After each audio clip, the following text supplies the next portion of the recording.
Good morning, everyone. Welcome to this week's Inside ABSAD webinar.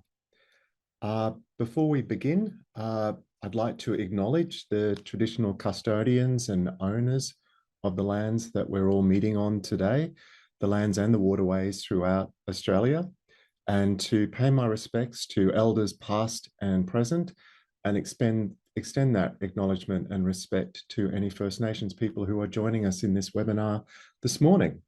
So my name's James, and I'm one of the educators here with the Insight team. It's good to see that people are starting to kind of join, and our list is growing here. If this is your 100th Insight webinar, or if this is your first time that you've come along to join us, you're very, very welcome. And we hope that you find the next hour that we have together to be useful and helpful for yourself and for your practice. And I have the pleasure of introducing this morning Dr. Julie Perrin, who is joining us from the Northern Territory. So Julie's just coming online now. So thank you very much for your time. I won't go too much into kind of talking a little bit about what's happening today, other than to say that we're having the wonderful opportunity to talk about the family, siblings, family in our work. Such an important topic. And some of the people, and I even see some of the names popping online, I know that is that's your primary focus, is working on those who are the loved ones of people impacted by substance use. So thank you for coming along. I'm glad that we are able to get Julie's time to help us to just focus, even in this short period of time, about this very significant area. So Dr. Julie Perrin is a clinical social worker and mental health accredited, and works in private practice, and also is a sessional academic. But I also know that Julie's had a rich history across working many different places and areas around Australia, government, private, and different areas. So in terms of how we'll manage today, I'll hand over to Julie in a few moments' time. If you do have any questions or comments, feel free to pop them in the chat. What we'll do with that is wait until the end, probably about 10 minutes before the end. We'll have an opportunity to put some of those, or as many as we can, to Julie. So just keep them coming throughout the session, and we'll try and collect together as many as possible to be able to engage in that part of the discussion this morning. But with no further ado, welcome, Julie. Thank you for being a good friend of the sector and the service and everything for many, many years, and for helping us here this morning. Looking forward to it. Thank you, James. And thank you to everyone who's joined actually today as well. I think I'll just begin as well by doing an acknowledgement to country, by paying my respects to the elders past and present of the Larrakia people, who are the traditional owners of the lands and waterways of the Darwin region, which is where I'm coming to you from today. Okay, so I'm going to talk about siblings and family in the drug and alcohol sector. And I just want to say from the outset that predominantly my focus is on the siblings, but you can't look at the sibling relationship unless you look at the family. So you have to take in that broader context. Now, let's get this. Yes, there we go. Now, can you, I hope that view's okay, because I've got some of the objectives today to help, well, just to look at and understand what are the needs of brothers and sisters and their families when they've got a sibling who's using drugs, and to hear about the families and the brothers and sisters as a potential resource in the drug and alcohol sector. I've drawn on a quote there from Gina in my study. She says, "He wasn't just a junkie to us." And this is in response to someone saying to her, I think when her brother died, oh, why did that happen? Well, you'll get that with junkies. And I think she almost screamed at this person, well, he wasn't just a junkie to us. And I think it just speaks volumes about how a family actually know their siblings so much more than their drug use. So I'm going to be drawing on a lot of quotes from people I spoke with in my research, so that you can hear their words and their experiences, because they say it so well. Yep. So just about my research, I usually do prepare people by saying it was a fairly heavy-duty research topic. I was looking at sibling bereavement when the brother or sister dies for a drug-related reason. So that, in essence, encapsulates the first aim there of my research. But the other aim was to inform social work practice theories in bereavement, drug and alcohol, and in work with families. I say social work practice specifically because originally I am a social worker, but also originally I was doing a professional doctorate in social work, but it morphed into a PhD. So I can assure you it has relevance to all helping professions. Based on the gaps in the literature, I decided to interview people where it was 5 years or more since the death of their sibling. The other criteria were that people had to be 18 years or older, not have an intellectual or cognitive disability, and not have a mental illness. The research questions that you use in your research always shapes the methodology. So you can see I wanted to look at participants' experiences. That would tell you that it's a qualitative research project, but it's also phenomenologically based. When you want to understand or interpret something, that makes it a hermeneutic study. So, and those two terms are used interchangeably. So this is a hermeneutic phenomenological study, and it was guided by the philosopher Gadamer. And I chose Gadamer explicitly because of how he looks at it. He sort of makes room for events to be interpreted in multiple ways, and they can be interpreted in multiple ways because there's lots of different people looking at the same event or the same subject, and they all have a different view.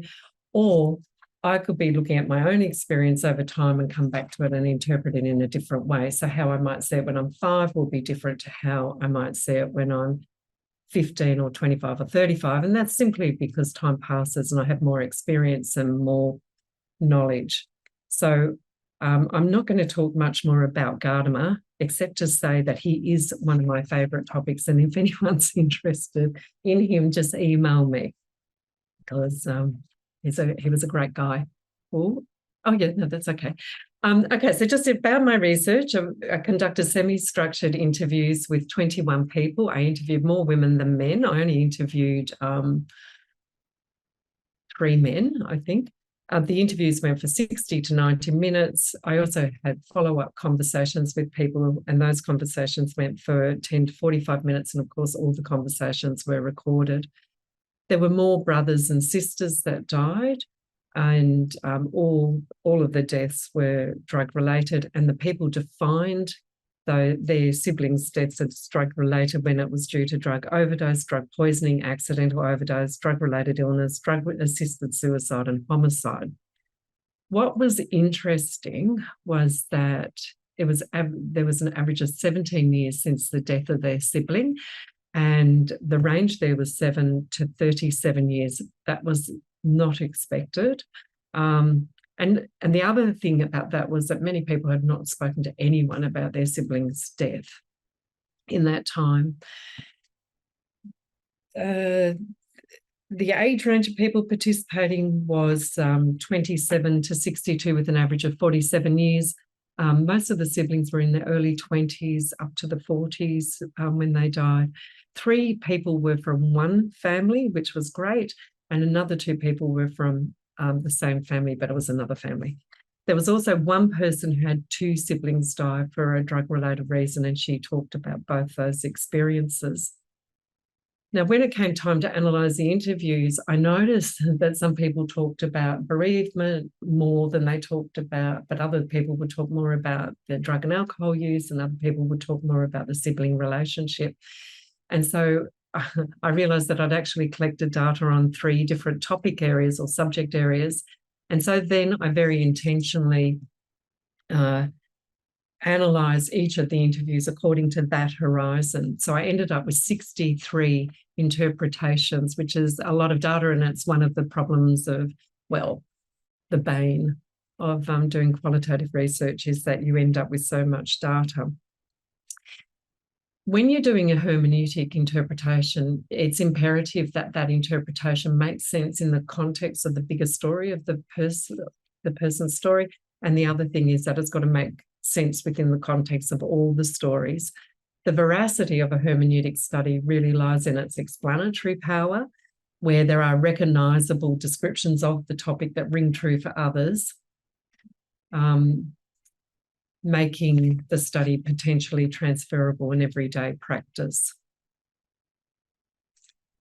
Okay, so I'm going to focus first on the siblings and what happens for them. So first of all, there's this idea that the siblings find out about the brothers or sisters find out about their siblings' drug use. So as Connie says, they were using cannabis together. We just thought it was a bit of fun. She does go on to say that by the time she was 17, she was a bit over it, but her brother kept going. Then there was this other idea that people were noticing things. So they didn't know about their siblings' drug use, but they were starting to notice things that sort of didn't make sense. There were contradictions in their siblings' life, or there were things that didn't fit with how they knew their sibling or with social mores. And when you consider these things in isolation, they don't really make sense. But when you put them together, particularly with hindsight, you get this sort of picture about what was going on. So Alice says, you know, he'd say to us, he's just going down to the shops, and you might see him a day or two later because he would just disappear. And Isabel says there, you know, you get this other side of things. There's criminality and weird people and phone calls, and he needs money. However, her approach was always to err on the side of things are okay. Over time, the discovery of the drug use just becomes more likely. As the drug use continues, I think it can start affecting people's lives, other aspects of the siblings' life. So Sally says, you know, her brother became like the wild man from Borneo. He lost some teeth because of his drug use, and he was generally not that clean. So his drug use is starting to affect his mental health and also affect his physical health. And Tony says there, you know, my brother sold some heroin to an undercover policeman. He got sentenced to 5 years. He served 1. And then from Tony's perspective, he goes in, he says it's the most horrific experiences I've had doing the jail visit, because you have to sign in and say your relationship to the prisoner.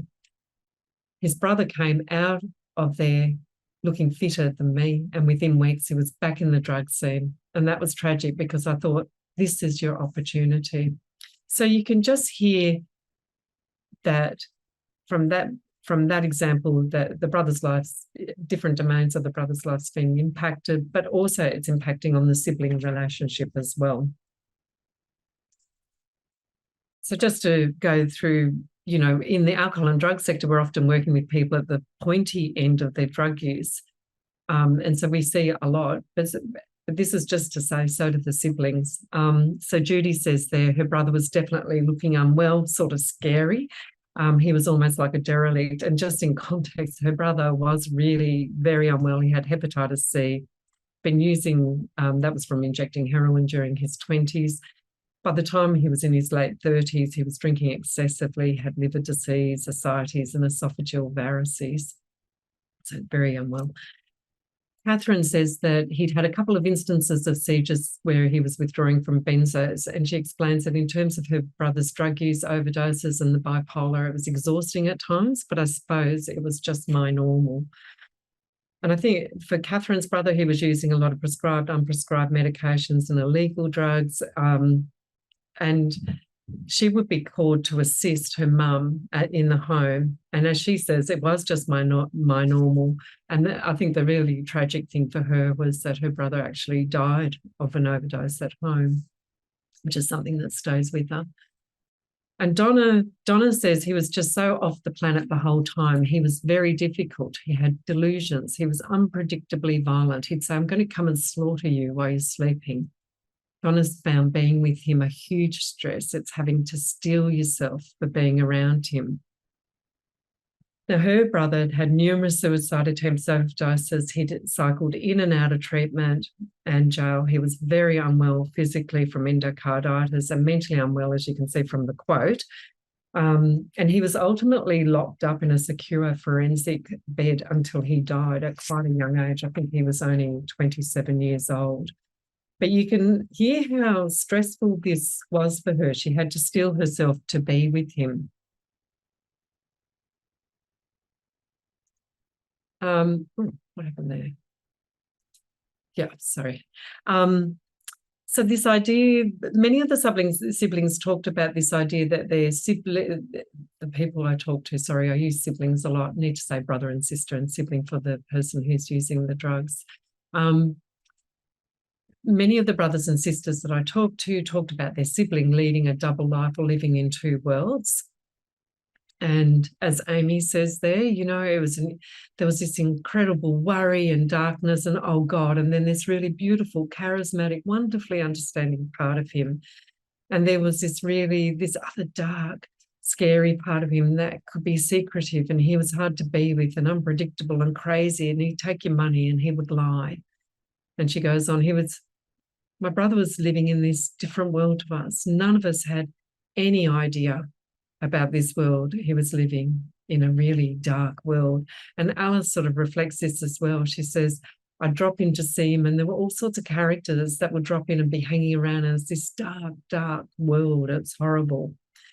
I think this idea of double life and two worlds, you know, I think it's quite well documented it's documented in some of the literature. Schaefer did a study on a lot of residents in a rehab program, and they talked about actually wearing a mask in front of the family. So in order to keep the extent of their drug use a bit of a secret from the family, but also so they could maintain the relationships in the family. Slightly differently, Gibson et al. Did a study, and they came back saying it's an identity issue, that there's the drug-using identity sustained by drug-related practices and routines characterised by chaos, lying, stealing, sneaking, secretiveness, and immediate self-gratification. And then there's the non-user identity, which is much more about being there for others, more about obligations and roles, and a non-using identity of their non-using identity. And these two identities can be kept separate and coexist. We all know people who are able to do this quite well. And it's only when the non-using identity is closed off that it becomes problematic for families, I think. So as Donna, who I mentioned before, you know, for her brother, his drug-using identity took precedence. And you know, she actually said he was so different to the brother that she had known. She had started to think that her little brother had died about 10 years ago when he first started using drugs. So the notion, too, of a drug-using world is probably not unfamiliar. Sociologically, it's been described as alternative subgroup, social groups, or a drug-using subculture. Moore did a really interesting ethnographic study, and he talked about it more as a scene. I've included a link to Moore's research in the reference list, but I'm not going to talk about him now, but it's a very interesting study.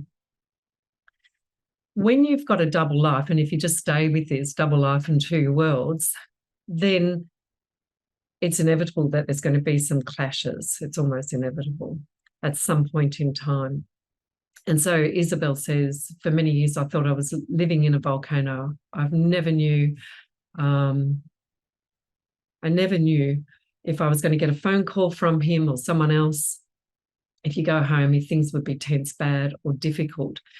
And she said repeatedly in her interview that it was like living in the volcano. And it's a very interesting turn of phrase. It's quite graphic, pointing to these eruptions, disruptions, unpredictability, tension and stress boiling around all the time. Gina spoke of the time after her brother had broken up with his partner and was using drugs again, pointing again to the unpredictability. She says, you're never quite sure what his behaviour would be. There was a succession of quite dysfunctional junkie girlfriends that would materialise at family events, and that was sort of pretty hard. And Amy goes on to say there, when your brother is doing really wild, crazy stuff, taking drugs, lying, and leading this extremely chaotic life, it does interrupt things. And as sad and as horrible as it is, I'm not stressed or worried all the time now. He put us through a lot of stress all the time because of his own selfish drug habit. Choosing drugs over being a good dad, being a good son, being a good brother. And I think there she's talking again about the drug using identity taking precedence over your social obligations and your non-using role. Now for Crystal, I'll just give you a bit of context here. It's a longer quote that I wanted to share. she describes the night here that she discovered her brother was using heroin. And just to set the scene, Crystal's brother's flatmate rang her parents, telling them her brother was going to end his life with a heroin overdose. The parents were interstate, but on their way. They rang Crystal and told her to go and find him and to stop him. And she found him at King's Cross. So this is a quote from her. She says, I was walking up to my brother. I remember walking up to my brother and him turning around and looking at me in this black look of absolute hatred and horror that I would be there. He didn't want me there. She goes, and I just remember him going, I want you to go. I don't want you to meet the person I'm waiting for. Go away. And I'm going, no, I want to meet her. I'm not going anywhere. I'm staying here. And then to find out it was this prostitute who had been going and getting drugs for him. It just makes me feel sick to think that he would go somewhere like that. And at that point, she's referring to the injecting room at King's Cross. Now, she had no choice on that night but to leave him there because he refused to go with her. And she knew that her parents were on the way, but she returned home. And then she goes on saying, I was just worrying and stressing, just really hoping and worrying and thinking, what if he doesn't come home? What's going to happen? And what if he does die? And oh my goodness, my brother's doing heroin. And that's the first time I found out. I think I chose that quote because you can just hear the anguish in that. And Janet here is another clash. And just for a bit of context, so Janet knew about her siblings' drug use well before her parents knew. And she describes this really difficult situation where he's overdosed near the family home and a friend's come to tell her. She's run the ambulance, they've attended. He's responded well to the Narcan, which is great, but his overdose happened in the 1990s. And during that time, the police would arrive at an overdose scene as well. So she's relaying this story. And as she's relaying this story, even though it was 20 years ago, she was in tears. So, the gravity of the experience is enormous. So she says, I rang the ambulance and I told them it was an overdose. And so when the ambulance got there, the police came as well. And the police just kept asking us question after question. And I blamed myself for a long time for the police attending because she'd rung 000. It was at the overdose scene. We should be with my brother, and the police were taking us away from him. And afterwards, she says, Mum and Dad were very understanding, and they got close. The parents and her brother, started talking, and they made a breakthrough. Whereas I was a bit exhausted by the whole drug using thing. So again, her story is reflecting the stress, the worry, the strain that these siblings experience. By the time the drug use is known in the family or is apparent, every single person in my study wanted to intervene and help their sibling in some way. Most of them described attempts to talking to their sibling, talking to the parents, trying to understand, trying to encourage some change. But really, many just didn't know what to do. So Helen Helen was actually overseas when her parents visited her and told her about her brother's heroin use. She got very scared, actually said that she got quite panicky. And when she returned to Australia, she deliberately moved to be closer to him. And she says, I remember I had in my head, maybe I could help him, support him somehow. She says, I didn't know what that meant, but that was her intention. Stan there says, I just kept begging him to stop. I knew of his dealers, so I'd have words with them, his girlfriend, his mates, just trying to get them to make him stop. But they were all bloody junkies as well. So it was just a lose-lose situation. And at one point, his brother needed money. He got into trouble. He ripped off a whole bunch of heavy-duty people, and I had to help bail him out of that. And Stan says, going into the interview a bit further, he just says, I just got so sick of my brother being a junkie. Carl says there, I didn't help him in the end. I felt this kind of helplessness too. Whenever we had conversations about it, all sounded as if it was getting through to him, but it didn't. And later he says, I just found it really difficult and I regret now I withdrew. I should have stayed in touch. And you reflect on Carl's quote there, it really makes sense that if your attempts to help are that you could so easily get this sense of futility because it's not making a difference. And it must be so painful to be with the sibling, really, when you can't make a difference with what's going on. And it makes sense to withdraw from the relationship. And it's certainly something that gets recommended in the alcohol and drug sector. And I just wanted to point to Orford's research on how families cope. He Orford et al., they identified that families either put up with it, stand up to it, or withdraw from it. And that the coping strategy that they're going to use will be determined by the circumstances and the resources that they have at their disposal at the time. The other thing I just want to say is that siblings who withdrew or regretted it when their sibling had died. Just on Lorraine here, a bit of a longer quote as well. Lorraine's sister had been the wild one in the family, and she'd gone missing overseas for about 4 months. On return to Australia, she was arrested and detained for trafficking, but released into the family's care. She was mentally very unwell. She'd taken something over in India, but I think she was already mentally unwell before she disappeared. So Lorraine says, even before she went missing, we could tell she was unwell, but we didn't know who to call or what to do. I mean, I think families are always like that. They've got someone who is substance using and got mental health issues. They don't know what to do. And I think we sort of stayed away from her a little bit.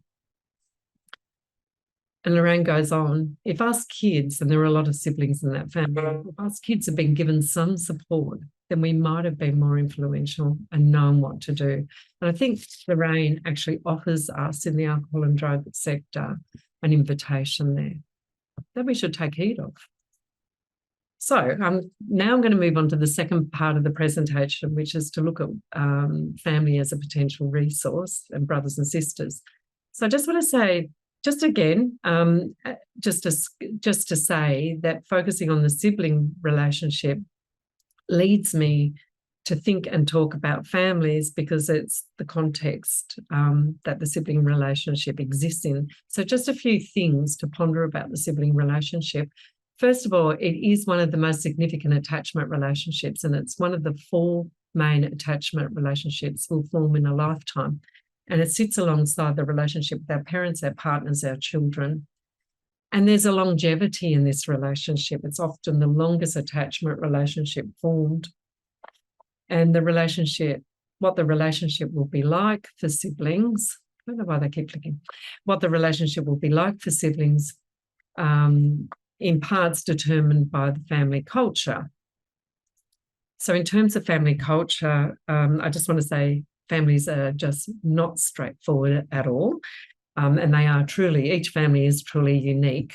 So and I'm just going to read this directly from the slide. Every family has its own culture. Every family life is multi-layered. It's a rich tapestry of interwoven functions, rules, roles, positions, responsibilities, relationships, which are determined by interactions, systems, boundaries within and outside of the family, all of which do change in response to events and developmental life stages. From a family therapy perspective, it's not possible to understand one part in isolation from the other part. So individual experiences are understood and explained in the context of interpersonal relationships, and interpersonal relationships are shaped and organised by positions and roles, functions, boundaries and rules, systems, and relationships within the family. So you can hear it's a very interconnected and very circular sort of system when you think of it. And in terms of me drawing on family therapy theory, I drew mainly from structural family therapy. So family culture is made up of those 5 things there, which I'm going to talk a bit more about. How the sibling is known in the family is usually well established before any drug use occurs, and therefore will influence who, what, when, where, and how family members experience and respond to the drug use. Family culture, I just want to emphasise too that drug use gets described as a family affair. I like that word. Anyway, I'll just go on and flesh out some of these different aspects. So closeness and distance. If there's too much closeness in a family, they're considered to be over-involved and in each other's lives. There's no privacy. There can be a sense of intrusion. And often these families will be called enmeshed. But if there's too much distance, it can feel like there's no support and there's disinterest, and communication can be tricky, and the protective functions of the family can become diminished. So closeness in a relationship can be impacted by life choices and life stage, and will change as we get older. So Tony says, as young children, we played together, but as late teenagers, we drifted. We'd definitely gone in separate directions by then. Our paths had almost become absolutely divergent. And I think he describes a scene in the family garden where he worked. He was working in the family garden, and he found, he says, it was a poignant finding, a toy soldier we used to play with and a used syringe beside it. And you get a sense, well, I got a sense when I was talking to Tony, it was almost incomprehensible to him that he and his brother were just so different, because they were only 13 months apart. They grew up they had the same upbringing in the same home. They shared the same bedroom, and yet they were just so very different.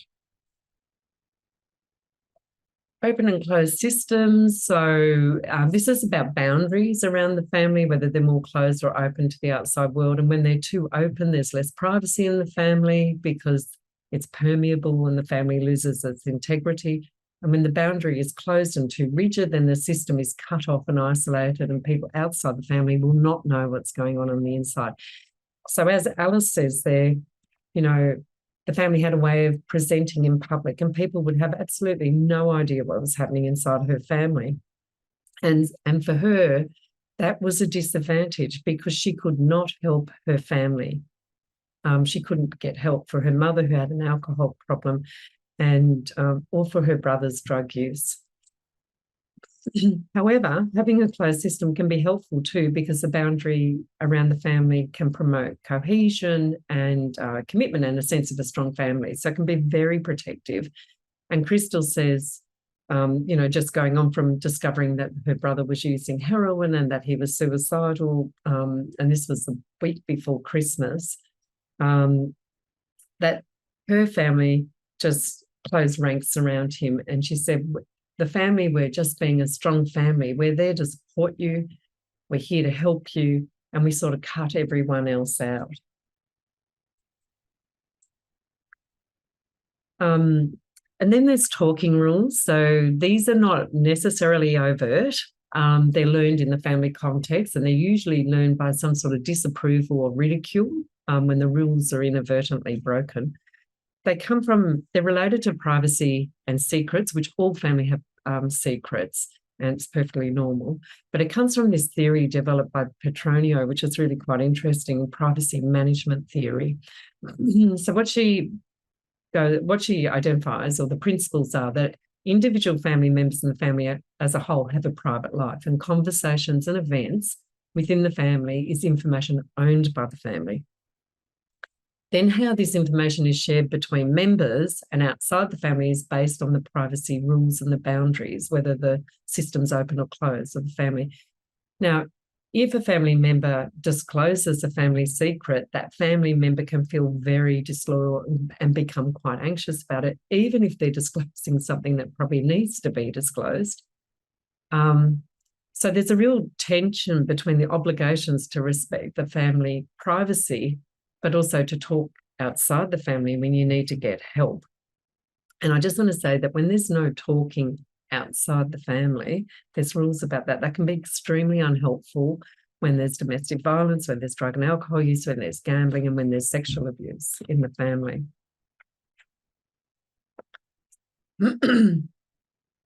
So in privacy management theory, Petronio's theory, information can be shared differentially, or it can be shared within the whole family. So for Crystal, she's talking here she's actually talking about the funeral here in this quote. They knew that her brother was suicidal before he died.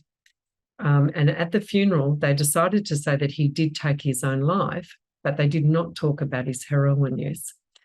And as I said before, the family closed the system around him to be a strong family for him. And they didn't tell people outside the family before he died that he was using heroin, because, as she says there, he could have got past it and they didn't want people judging him on his past. But by the time they got to the funeral, she said at the funeral, it was not our information to share. So that's an example of a whole family secret. But Connie, who was talking about using cannabis during their adolescence altogether, she said, all of us around the same age, we'd all smoked dope. She goes on, we were really good at hiding it. And that's about the sibling subsystem having a boundary. The siblings are, that's a differential sharing of a secret, if you like. For many of the families in my study, there was absolutely no talking in the family. So Isabel says in regards to her brother's drug use, it was never talked about. And she was really emphatic about this. She said, my parents never, ever talked about it, not when he was alive and not when he was dead. Alice says there were a lot of topics that we just weren't able to discuss inside the family. And Jackie says, Mum's got her head buried in the sand saying it's all going to be fine. And for Jackie, you know, she would try to talk to the family about her sister's drug use. She would try to have these conversations, but her mother's approach was, it's all going to be fine. And that was a type of sanctioning because it would shut her down. So just a bit more on the talking rules. So just to acknowledge that us in the helping professions, we usually encourage talking because it's a way of increasing awareness, getting more meaning, more understanding, and helping people to make decisions.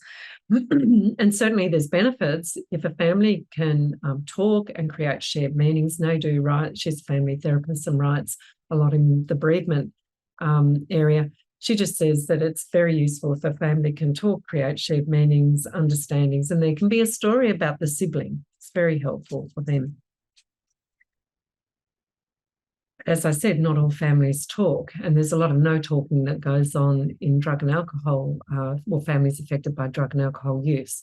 So when there's no talking inside the family, people might talk outside the family, and then that in turn can cause some conflict. So Lilibet said that we were not allowed to mention his name at home and all the photographs were put away. It was like he'd never existed. And when she asked questions, because she was genuinely interested and curious, she said she was actually told, you don't need to know. And she just felt incredibly shut out. So she went on to develop her own explanation about a brother after talking to a friend, but her explanation was rejected by the parents, and then that became a source of friction in the entire family. So not talking inside or outside the family here. Van Paris et al., they did a qualitative study that's quite interesting. I'll put a reference in for it. It was actually in families where one of the parents had a mental illness from memory.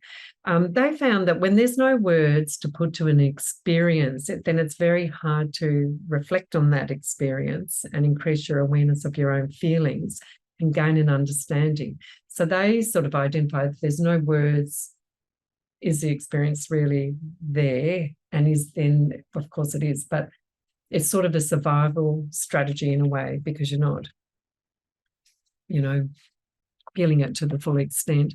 And certainly some of the people in my research were really left quite perplexed about the situation with their brother or sister.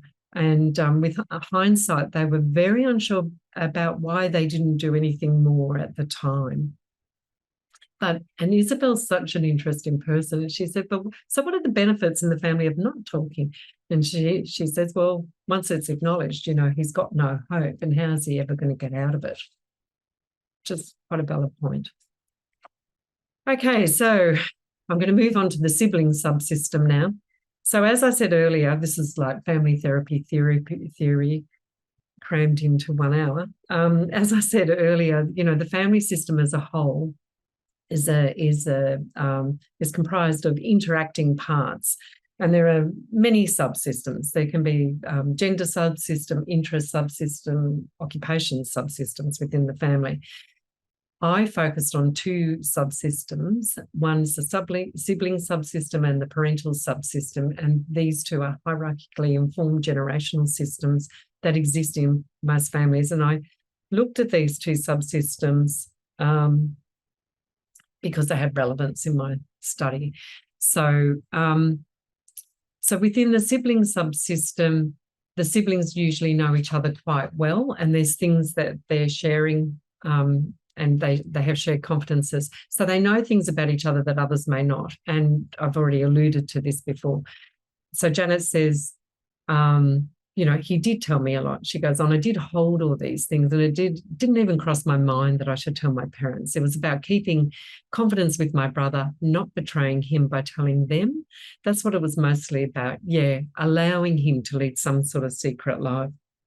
And I think Janet there is also referring to, within the sibling subsystem, the talking rules and the boundaries. So it's quite a closed system there. So within the sibling subsystem, there's a lot of things that affect it. Now, there's been quite a lot of literature over the years, I think, about role typologies. These originated in the family therapy literature, and they do have explanatory power, and that's their utility. They aid our understanding in the roles and functions that are taken on in the family environment. But I do say this with, there is a caveat. They're useful to apply, but it's not useful to apply these things rigidly, because families are agile. So when a sibling dies, it is very likely that another sibling in the family will take on their role. So, because that's just part of the reorganisation that goes on. So these roles are not prescriptive, and they only exist in the family context.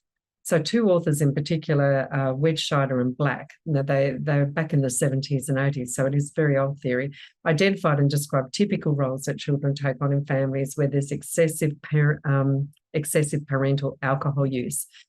And their theories are actually quite similar.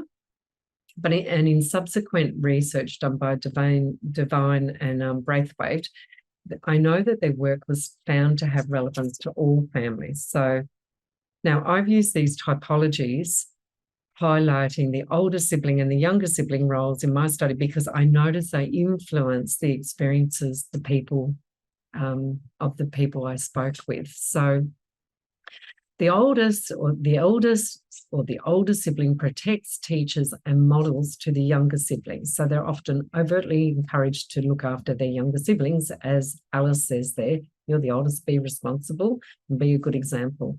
She also says, I've had the role in my family where I'm reliable, I have to look out for people. And Jackie says there, after I'd left to go to uni, I blame myself a lot because I wasn't there to look after my little sister, and that's when she went off the rails. And Judy says, as the eldest in the family, I had a very sort of influential role. I paved the way. I went to see her brother in rehab. My parents found it a bit intimidating, where I didn't. I wanted to encourage him. I wanted to say, this is the path forward, stick at it. So you can hear the assumed responsibility that they're taking on there for the younger sibling in those quotes. But what I noticed is a lot of these older siblings in my study felt guilty and had regrets because they actually withdrew from the relationship. And this goes to what I alluded to before. So Judy says, I just didn't do enough. I'd sort of decided it was too hard. I didn't spend any time with him, and being the eldest, it was terrible. I really didn't know what to do. She says, the guilt that I carry around is huge. And I had to let myself be forgiven that I didn't spend enough time with him. And Donna, who's also the eldest in her family, describes that her natural instinct is to try and rescue. And she says, part of me was sort of feeling that I needed to do something as big sister to fix things, feeling that really that what really wasn't going to work, but also feeling guilty about that. And she reads from her blog where she had written when her brother was still alive, I'm not a great sister to him. I'm sorry to say he's one of my official guilt trips. So just remembering that the older sibling usually protects, teaches, and models to the younger siblings, that people in my study are unable to fulfill that role, then there is this sense of helplessness, tormenting ineffectualness, if you like, that they can't do anything to influence the siblings' drug use. And it's too hard, as Judy says, to be with them knowing you can do nothing. And so it's almost like they have no choice but to withdraw from the relationship. They can't find another way. Now, the role of the younger sibling, this is in contrast, is really quite different. And in my study, if they were younger, the view of their older sibling using the drugs was just completely different, but it's because their horizon is so different, just using Gadamer's terminology there. So the role of the younger sibling is to learn and imitate things like value secrets, taboo subjects, family solidarity games from the older sibling. And as Helen says, I wanted to be closer to my brother. He was a bit of a hero. I did have him up on a pedestal. I was just in awe of him. And Karen says, I love this quote from Karen.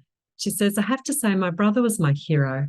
I held him on a pedestal for many years. I have this memory of sitting at the dinner table. I was about 3 saying, I'm going to marry you, because I just adored him. And Chrissy says her brother was on a massive pedestal. He was right up there. He was my hero. And I always felt I could do anything if he was around. I always had a lot more confidence if he was there. I felt very safe. And again, Wedgscheider described the elder sibling as the hero and having this hero-like status perched up on the pedestal, source of safety and guidance for the younger siblings. And in this situation, for the people I spoke to, irrespective, their sibling remained up there irrespective of the drug use. Of course, they all experienced periodic disappointments when there was a clash, between the roles and the drug-using role. But their sibling would usually only fall off the pedestal for a short period of time and then be back up there, which was amazing. So now just moving on to the parental subsystem. So the parental subsystem holds the executive powers in the family. And look, I won't read that definition, but they function to sustain the family as a whole. And what I found in my study was that many of the people in my study just followed the parental lead. So Tony's father always included his brother in family events. His brother was really deteriorating as time went on, but Tony always invited his brother around for dinner when he had his dad for dinner. And he says, I would give him a towel and a borough. So when he walked in the door, I'd say, go have a shower. And I'd give him some new clothes, and then we'd sit down and have dinner with him. And Karen says, you ignore it and hopefully it goes away. I can remember garbage bags of cannabis being in the garage where my brother would sell from, and mum and dad just turning a blind eye to it rather than confronting it, because there were a lot of things that her parents just ignored in order to have him around. And Lorraine says, because mum was the one who was seeing the doctors and is kind of stoic and thinks she has to manage everything on her own. So Lorraine and her other siblings just sort of stayed away from their sister. And Donna's father was quite different. He was much more overt. He'd be encouraging her, saying, goading her or jolling her along to go and see her brother. So just going back to Lorraine's quote, it's not a criticism of the mum, but by not sharing that caring role for her sister, that sort of, and I know Lorraine's mum was probably doing her very best in that circumstance, but it shut the siblings out.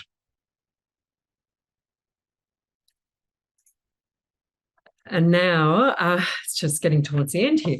So the other thing about families is that in the family horizon, protectiveness in these families just really stood out once I identified it. And I have to say, most families are motivated by protecting their own, and it is one of the functions of the family. So that's a motivation. That's not to say that families necessarily do this very well all the time, just to say that it is a primary motivator. So here are some of the examples from the research. So the first example is that the sibling using the alcohol or drugs might protect the family from the full extent of their drug use by remaining in control. So Judy says, now remembering she talked about her brother almost having this derelict-like status, but she says, I never saw him out of control, which is interesting. People in my study also protected the sibling relationship. Janet kept her brother's confidence, as we talked about before. Sally here found a way to be with her brother. She said, I didn't like him taking drugs, but I accepted that was his choice. And acceptance doesn't mean approval for me. So it was powerful because it allowed me to have a relationship with my brother. And then others protected their family as a whole from judgments due to the stigma attached to drug use by not talking about their sibling alive or dead. And Connie says, you know, people don't understand how drugs can take hold of anyone, anybody. People probably go, I wonder what happened in that family, in their family to cause that. And I didn't want people making judgments of my family. And I think quite a few people in my study had similar examples like that. So the other thing was the family as a whole protected the sibling when they were alive by continuing to include the sibling in family activities, helping the sibling to maintain a sense of belonging and connectedness, and to maintain a different identity than the drug-using identity, which I think is probably fairly powerful. And of course, you know, there's always outliers. However, approaching a family and looking for protectiveness as a strength in the family does provide quite a fresh view. And then I just wanted to also say that the benefit of looking at people from different horizons. So from a drug and alcohol horizons, many of the people, this is my experience, many of the people in my study stated quite emphatically that their sibling was not a junkie, and not an addict. Now, these are not terms that I use. And instead, they were emphatic in describing their siblings' drug use as recreational, experimental, heroin was not his drug of choice, and that their death was accidental. And, you know, like Sally says, yeah, I would never call my brother a drug addict, although that's probably what he was, particularly once he started injecting. And as Gina says, you know, again, he wasn't just a junkie to us. So I guess I was flummoxed, really, when I was analysing the data, thinking, why are people saying this? You know, to me, I'm non-judgmental, so they don't need to be saying this to me.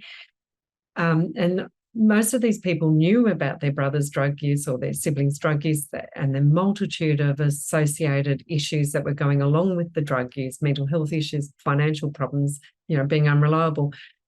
And certainly when I looked at it from a drug and alcohol horizon, you know, it's quite obvious that their sibling had a drug problem and was likely to have a drug problem. So, and I know it's a stigmatized activity, but as I said, you know, I'm not there stigmatizing, you know, judging at all.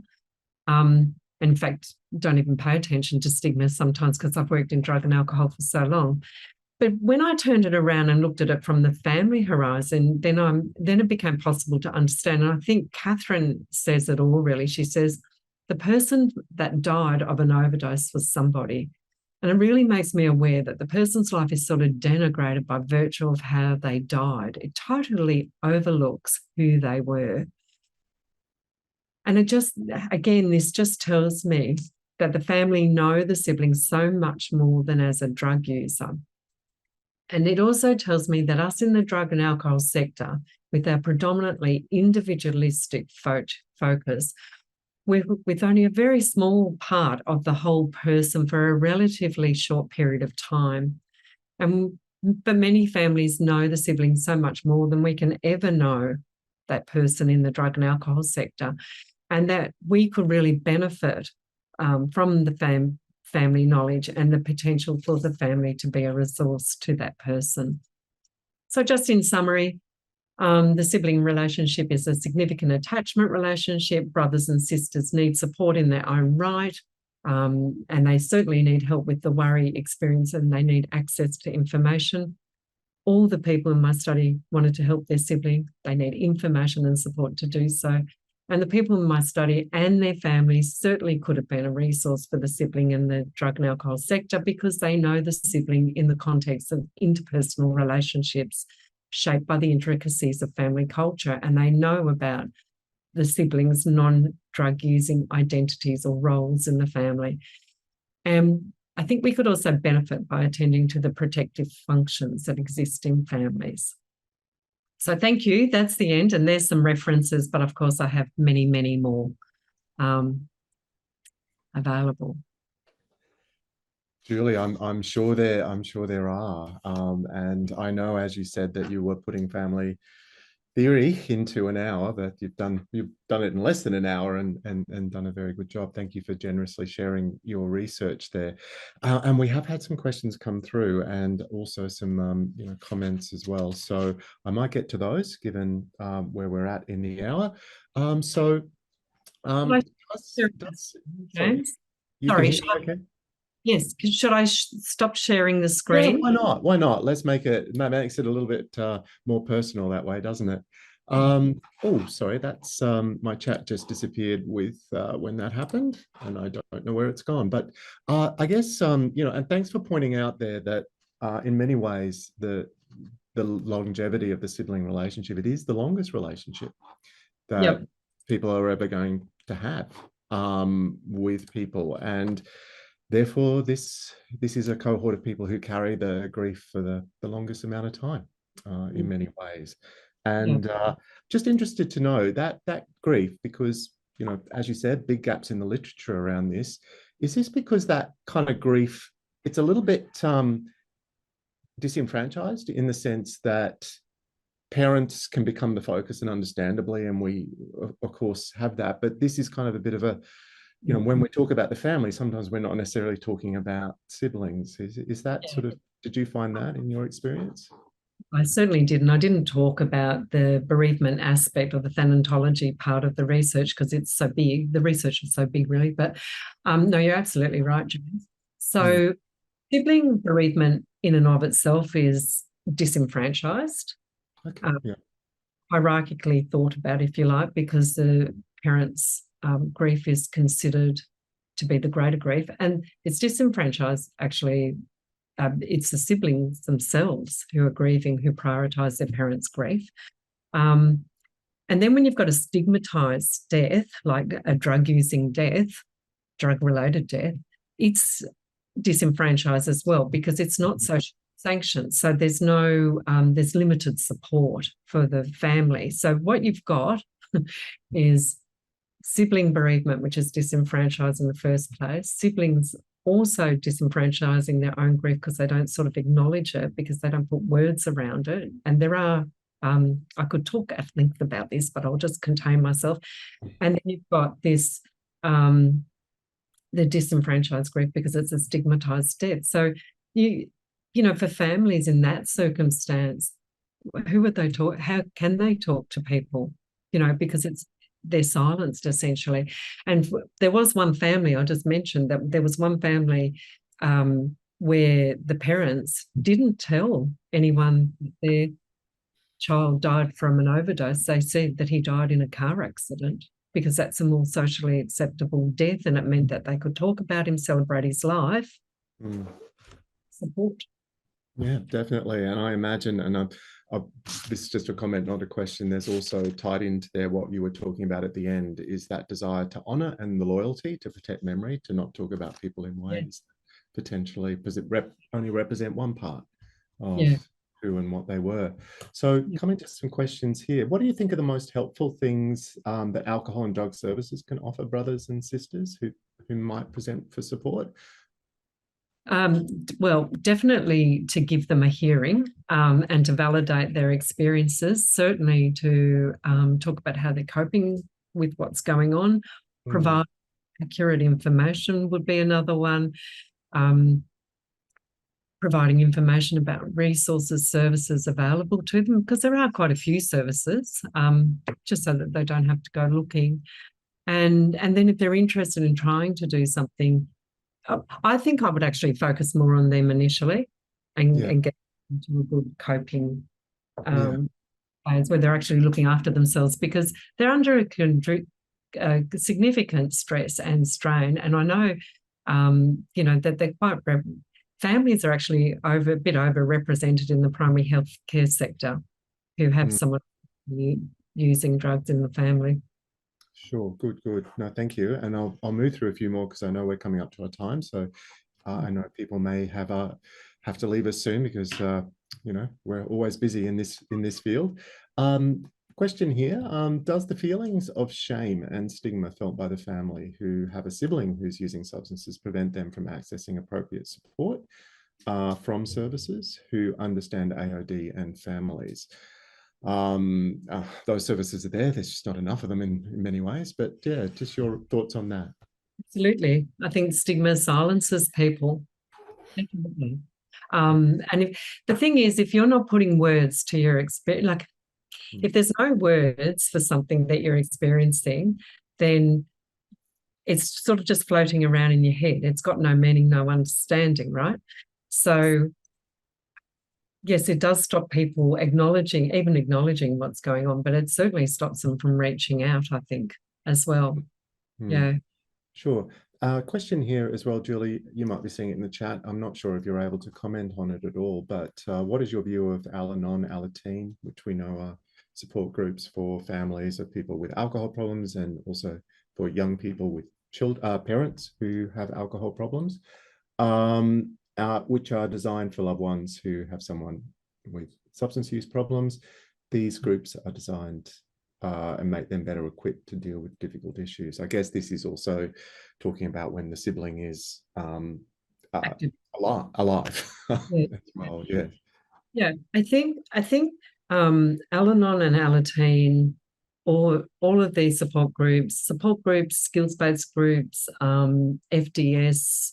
I think there's other services.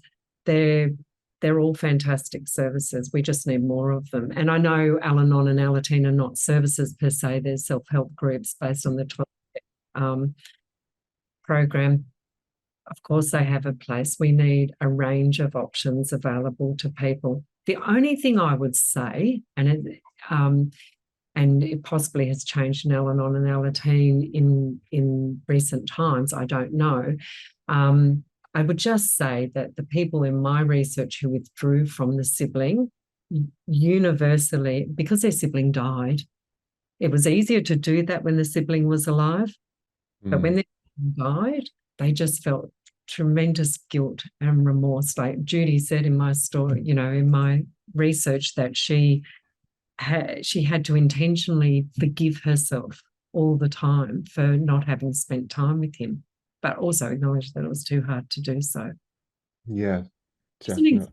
Painful thing for siblings to go through. And I think the thing for families is that families do their very best and they do what to do. And we have to, yeah. Yes, definitely. Just again, so that we are not imposing on your time and others, we've got some nice comments here as well about people wanting to know where they can find your study. Oh, yes. Do you know, I didn't even put it in the reference list, I realised. How's that? Oh, so funny. You could, I think if you just put in Julie Perrin into Google and do sibling bereavement, you'll get a link on research outputs. Yes.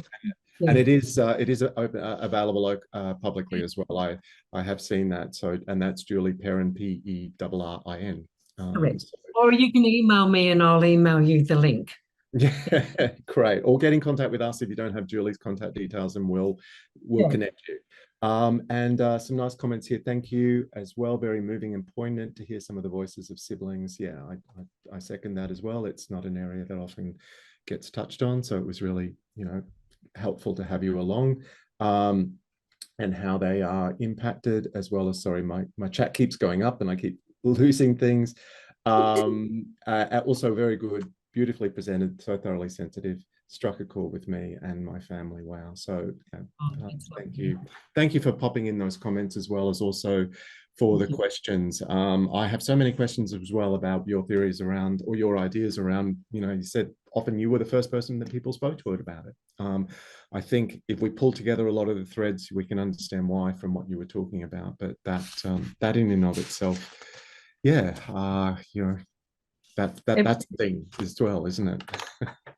Yeah, I know. I couldn't believe that when I realized that, not to anyone about the sibling. Yeah. Sure, for mixed reasons. Well, look, thank you very much for your time, Julie. Also, thank you for everyone who's popped into our conversation this morning. Sorry, I'm just also quickly, if everyone's got to go, that's fine. I think Crystal's found it. Crystal, our wonderful admin business coordinator, has found Julie's research and popped a link in the chat. So that's there for anyone to pick up. Siblings are often forgotten. Yeah, this is what you're highlighting, and this is what you're helping to shine the spotlight on. And we've got a Breakthrough for Families program, which is a Queensland program. I'm not sure if you're familiar with that, Julie. But they're saying, and I emphasize maintaining and, if possible, strengthening the relationships. Thank you for sharing the quote. Acceptance does not mean approval. This, yeah, exactly. All those things. Wonderful. Thank you for those. All very reinforcing, and well done. And for anyone who's going to ABSAD, Julie will be presenting at ABSAD as well, if you want to kind of make that contact as well.